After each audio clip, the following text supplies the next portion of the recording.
This is just a sample of the audiobook.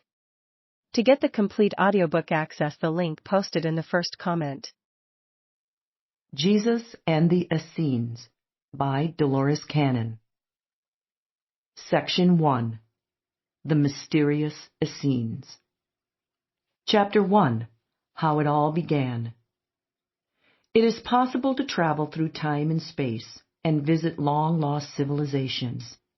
It is possible to speak with those long dead and relive again with them their lives and their deaths.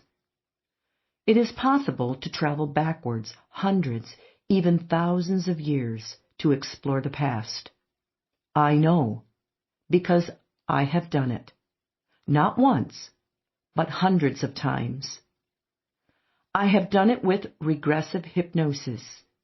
This is a technique or method that allows people to remember and often relive their past lives. The idea that we live not once, but many times, is called reincarnation. This should not be confused with transmigration, which is the mistaken belief that man may be reborn as an animal. According to my research, this does not happen. When the soul of man incarnates, it will always inhabit a human body.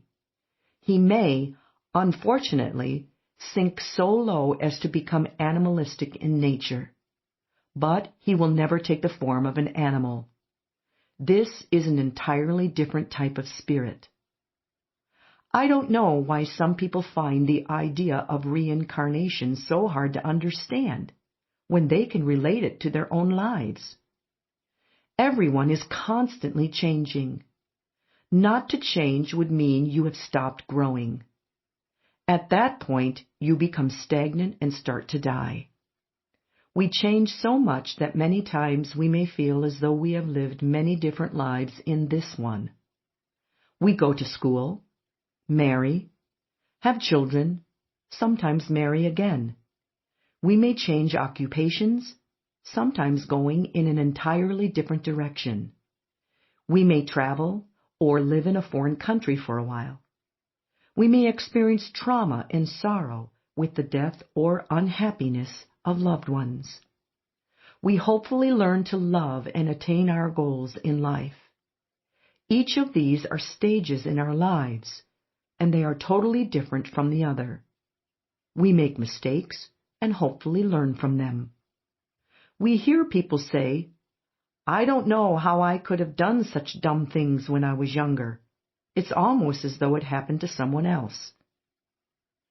I know I could never return to the young teenager in high school that I once was. I would not even be able to relate to her, so naive and shy.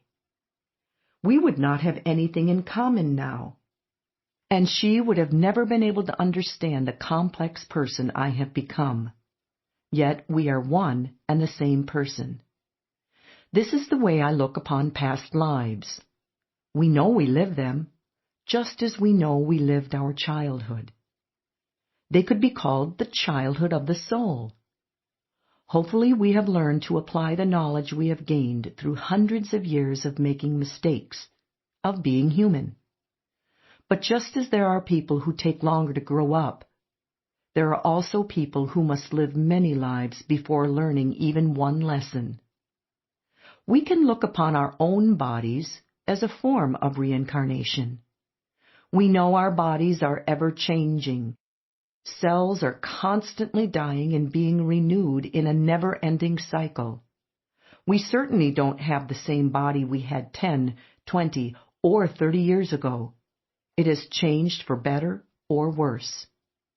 We can see reincarnation as a school for the soul, a series of lessons and grades to be learned for our education and growth. Then we can stop cursing the bad times that often befall us and learn to think of them as tests and exams which we must pass or fail. We can't change what has happened to us in this life or in others. We can only learn from it and go forward, letting the past guide and teach us.